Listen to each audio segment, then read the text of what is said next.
সকল বন্ধুদের আমার প্রাণ ভরা ভালোবাসা। আজ আমি বানাচ্ছি মাশরুম মশালা। মাশরুম মশালা বানানোর জন্য আমি নিয়েছি অয়েস্টার মাশরুম, পাতলা করে কেটে রাখা আলু, লম্বা করে কাটা পেঁয়াজ। তো সবার প্রথমে আমি এই মাশরুমগুলোকে পাতলা পাতলা করে কেটে নেব। তবে আমি মাশরুমগুলো ছোট ছোট টুকরো করে নিয়েছি। আর কড়াইয়ে প্রথম থেকেই আমি তেল গরম করতে দিয়েছিলাম।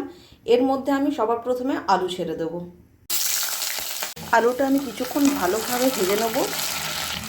আলুটা প্রায় ভাজা হয়ে গেছে। এবার আমি এতে অ্যাড করব পেঁয়াজ, আর লাল করে এটাকে ভেজে নেব। অ্যাড করব একটা টমেটো, আর খুব ভালোভাবে কষিয়ে এটাকে ভাজতে হবে। সময় বন্ধুরা, মাশরুম তাজ, মাশরুম মশালা, মাশরুম 65 বানানো সম্ভব না, তাই আজ আমি এটাকে সিম্পল ওয়েতে রান্না করছি।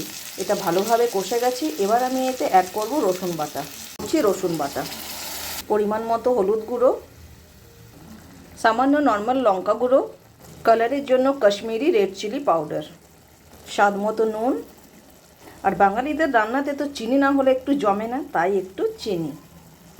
এবার মশলার সাথে আলু আর পেঁয়াজটাকে ভালোভাবে কষিয়ে নেব। একটু ভাজা ভাজা হয়ে গেছে। এবার আমি এতে অ্যাড করব মাশরুম,